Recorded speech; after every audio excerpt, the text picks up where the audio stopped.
మాజీ ఎంపీ జీవి హర్షకుమార్ ఒక రాజకీయ నిరుద్యోగి అని, ఎస్సీ వర్గీకరణపై సుప్రీంకోర్టు విస్తృత ధర్మాసనం ఇచ్చిన తీర్పును తప్పుపడుతూ మాల సామాజిక వర్గానికి చెందిన తమ సోదరులను రెచ్చగొట్టడానికి కుట్ర పన్నుతున్నారని పలువురు టీడీపీ మాదిగ నాయకులు ధ్వజమెత్తారు. ది రాజమండ్రి ప్రెస్ క్లబ్లో శనివారం జరిగిన మీడియా సమావేశంలో ఆకుమర్తి చిన్న మాట్లాడుతూ హర్షకుమార్ వంటి మాల స్వార్థపరుల వల్లనే ఎస్సీల మధ్య విభేదాలు వస్తున్నాయని ధ్వజమెత్తారు. రాజ్యాంగం రాసిన అంబేద్కర్ ఎస్సీ వర్గీకరణ చేసుకోవాలని ఆనాడే సూచించారని, ఇప్పుడు ఇచ్చిన తీర్పును వ్యతిరేకించడం అంటే ఆయనను వ్యతిరేకిస్తున్నట్లుగా తాము భావిస్తున్నామన్నారు. హర్షకుమార్ బ్లాక్మెయిల్ రాజకీయాలు మానుకోవాలని, ఇంకోసారి ప్రధాని నరేంద్ర మోడీ, ముఖ్యమంత్రి నారా చంద్రబాబు నాయుడుపై విమర్శలు చేస్తే నాలుక చీరేస్తామంటూ తీవ్రంగా హెచ్చరించారు. ఆయన స్వార్థపరమైన ఆలోచనలకు మాలలు బలైతే మాదిగలు తమకు రావాల్సిన అవకాశాలు కోల్పోయారన్నారు. మందకృష్ణ మాదిగ 3 దశాబ్దాల పాటు పోరాటం చేయటం వల్లనే నేడు ఎస్సీ వర్గీకరణపై ఇంత మంచి తీర్పు వచ్చిందన్నారు. రాజ్యాంగం, అంబేద్కర్, న్యాయ వ్యవస్థపై గౌరవం ఉంటే హర్షకుమార్ ఈ విధంగా మాట్లాడేవారా అని వ్యాఖ్యానించారు. కోరుమెల్లి విజయశేఖర్, చాపల చినరాజు, దొండపాటి క్రిస్టఫర్ మాట్లాడుతూ చంద్రబాబు సామాజిక న్యాయమే ధ్యేయంగా 2004లోనే ఎస్సీ వర్గీకరణ చేశారన్నారు. మాకు రావాల్సిన వాటానే అడుగుతున్నామని, వేరొకరిని ఇబ్బంది పెట్టేలా ఎప్పుడూ వ్యవహరించలేదన్నారు. వారికి అవసరమైతే న్యాయ పోరాటం చేసుకోవాలే తప్ప ఈ విధంగా రెచ్చగొట్టేలా మాట్లాడటం తగదని పేర్కొన్నారు. వర్గీకరణకు సహకరించిన ప్రధాని నరేంద్ర మోడీ, సీఎం చంద్రబాబు నాయుడు, ఉప ముఖ్యమంత్రి పవన్ కళ్యాణ్లకు, మంత్రి నారా లోకేష్కు, అన్ని వర్గాల నాయకులకు ధన్యవాదాలు తెలిపారు. టీడీపీ నాయకులు వెంట్రపాటి వీర్రాజు, ఎల్లబెల్లి ఝాన్సీ తదితరులు పాల్గొన్నారు. 30 సంవత్సరాల నుంచి జరుగుతుంది ఈ వర్గీకరణ చేయమని, మాకు రావాల్సిన వాటా మాకు ఇవ్వండి, ఎవరికి అన్యాయం చేయకండి అని చెప్పి మేము అందరం ఎప్పుడు కలిసే ఉన్నాం. ఎవరిని విడిపోమని ఎప్పుడు చెప్పలేదు, పోరాటం చేస్తున్నాం.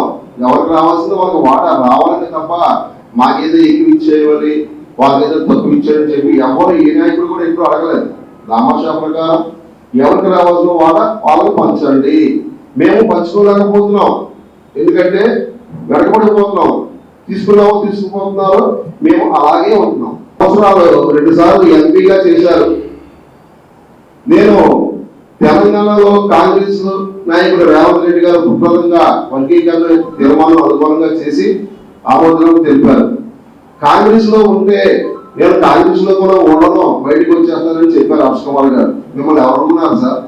ఏ పార్టీ లేక దిక్కు లేక మీరు వెళ్ళి మళ్ళీ కాంగ్రెస్ లో జాయిన్ అయ్యారు. ఆ రోజు కాకినాడలో స్వయానా చంద్రబాబు నాయుడు గారిని కాలు కొట్టిన సంగతి మీకు తెలియదా? అప్పుడు గుర్తురాదా సార్? కులాలు అన్ని కులాలు ఏకమయ్యి ఓడేస్తారు, ఎవరైనా నాయకుడు అవుతాడు. ఒక సామాజిక వ్యాప్తి అవ్వడం. చాలా పార్టీలు పెట్టారు, ఏమైంది? 2 కాంగ్రెస్ పెట్టారు, ఏమైంది? కాంగ్రెస్ పార్టీలో కనిపించారు. చెప్పాలంటే చాలా ఉన్నాయి సార్. మాకు రావాల్సిన వాటం మాకు ఇమ్మని అంటున్నాం తప్ప ఏ ఒక్కరిని కించపరిచే విధంగా ఎప్పుడు మాట్లాడలేదు, మాట్లాడకపోవడం కూడా. రిజర్వేషన్ ఏబిసి వర్గీకరణ మీద ఇచ్చిన తీర్పు మరి 30 సంవత్సరాల సుదీర్ఘ కాలంలో మరి మందకృష్ణ మాదిగ గారు చేసిన పోరాటం, అలాగే ఆయనతో కూడా నడిచి మరి అనేక మంది ఉద్యమకారులు కృషి ఫలితమే ఈరోజు సుప్రీంకోర్టు ఇచ్చిన తీర్పుని మరి ముందుగా మరి ఆ ధర్మాసనంలో ఉన్న జడ్జెస్, న్యాయమూర్తులందరికీ కూడా యావత్తు మాదిగ ఉపకులాల అందరి తరఫున ధన్యవాదాలు తెలియజేస్తూ, మరి 30 సంవత్సరాల నుంచి పోరాటం చేసిన మందకృష్ణ గారి ఒక కష్టం మరి ఈరోజు మాదిగలందరూ కూడా మరి ఈ వర్గీకరణ ఫలాలు పొందడం. న్యాయస్థానం పోరాటం అంటే న్యాయస్థానంలో న్యాయ పోరాటం చేస్తాం, కానీ బహిరంగంగా మనం విమర్శించుకోం. ఈ వర్గీకరణ అంశం అనేది ఆయన రాజకీయాల్లో రాకముందే, మాల మహానాడులు పుట్టకముందే, ఎంఆర్పిఎస్ పుట్టకముందే 1965లోనే లాల్ బహదూర్ శాస్త్రి గారి ఆధ్వర్యంలో లోకూర్ కమిషన్ ఏర్పాటు అయ్యిందనేది ఈ సందర్భంగా తెలియజేస్తా ఉన్నాను.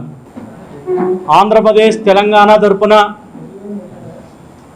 మా మాదిగ ఉపకులాల తరపున ఎస్సీల వర్గీకరణకు సహకరించిన రాజకీయ నాయకులకు, శ్రేయోభిలాషులకు, మిత్రులకు, మరి మాకు వెనకుండి ఉద్యమాన్ని నడిపించి అనేక రకాలుగా సహాయ సహకారాలు అందించినటువంటి ప్రతి ఒక్కరికి పేరు పేరున ఉద్యమ నమస్కారాలు, కృతజ్ఞతలు తెలియజేస్తా ఉన్నాం. ముఖ్యంగా ఈ మీడియా ద్వారాగా, ఈ వేదిక ద్వారాగా మరి ప్రధానమంత్రి నరేంద్ర మోడీ గారికి అట్టడుగు వర్గాల పట్లైన చిత్తశుద్ధిని నిరూపించుకున్నందుకు, అదే రకంగా నారా చంద్రబాబు నాయుడు గారు ఎన్నికల ముందు ఏదైతే మాది గొప్ప కులాలు ఎస్సీల్లో ఉండబడే అన్ని కులాలకు సమన్యాయం దక్కాలని మరి ఏదైతే ఆయన మనసులో నుండి ఏదైతే బహిరంగంగా ఎన్నికల ముందు చాలా సందర్భాల్లో ఆయన ఇచ్చిన ప్రకటనలు లేదా పబ్లిక్లో చెప్పిన ఆయన ప్రతి సందర్భాన్ని బట్టి నెరవేర్చే క్రమంలో ఆయన చిత్తశుద్ధి నిరూపించుకున్నందుకు, మరి అట్లాగే వివిధ రకాలుగా మరి లోకేష్ బాబు గారు కానీ లేకపోతే పవన్ కళ్యాణ్ గారు కానీ వర్గీకరణకు మాకు సహకరించిన ప్రత్యక్షంగా పరోక్షంగా అన్ని రకాలుగా సహాయ సహకారాలు అందించినందుకు ఈ వేదిక ద్వారాగా సలాం కొడతా ఉన్నాను. మరి బీజేపీకి, టీడీపీకి, జనసేనకి కూడా